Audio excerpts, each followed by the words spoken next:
বাংলাদেশের রাজনৈতিক অঙ্গনে নতুন করে আলোচনায় উঠে এসেছেন নিপুণ রায় চৌধুরী। ১৩তম জাতীয় সংসদের সংরক্ষিত নারী আসনে প্রার্থী হিসেবে তার জমা দেয়া হলফনামা ঘিরে তৈরি হয়েছে ব্যাপক কৌতূহল। হলফনামার তথ্য অনুযায়ী তার ব্যক্তিগত মালিকানায় রয়েছে ৫০০ ভরিরও বেশি স্বর্ণালংকার, আর তার স্বামীর নামে আছে আরও প্রায় ১০০ ভরি। সব মিলিয়ে এই দম্পতির কাছে ৬০০ ভরিরও বেশি সোনা থাকার তথ্যটি সাধারণ মানুষের দৃষ্টি কেড়েছে। পেশায় আইনজীবী নিপুণ রায় চৌধুরীর বার্ষিক আয় প্রায় ২৬ লাখ টাকা, যা মূলত তার পেশাগত কাজ থেকে আসে। এছাড়া শেয়ার ও ব্যাংক আমানত থেকেও তার অতিরিক্ত আয় রয়েছে। তার নামে ব্যাংকে ১ কোটির বেশি টাকার স্থায়ী আমানত রয়েছে এবং দুটি ব্যক্তিগত গাড়ির মূল্য প্রায় ১,১১,০০,০০০ টাকা। সব মিলিয়ে তার অস্থাবর সম্পদের পরিমাণ প্রায় ১০,৫০,০০,০০০ টাকা বলে উল্লেখ করা হয়েছে।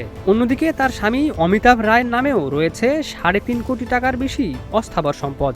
স্থাবর সম্পদের মধ্যে নিপুণ রায় একটি ফ্ল্যাটের কথা উল্লেখ করেছেন, যার ক্রয় মূল্য প্রায় ৮৫ লাখ টাকা, যদিও এর অবস্থান স্পষ্ট করা হয়নি। একই সঙ্গে তার নামে ১,১৯,০০,০০০ টাকার ঋণের তথ্য উঠে এসেছে। নগদ অর্থ হিসেবে স্বামী স্ত্রী মিলিয়ে তাদের কাছে রয়েছে প্রায় ৭৬ লাখ টাকা। রাজনৈতিক পরিবারে বেড়ে ওঠা নিপুণ রায় চৌধুরীর এই সম্পদের বিবরণ এখন নির্বাচনী আলোচনার অন্যতম বিষয় হয়ে দাঁড়িয়েছে। তার এই আর্থিক তথ্য ভোটারদের উপর কী ধরনের প্রভাব ফেলবে সেটিই যেন এখন দেখার বিষয়। Ekramuzzaman, news flash ৭১।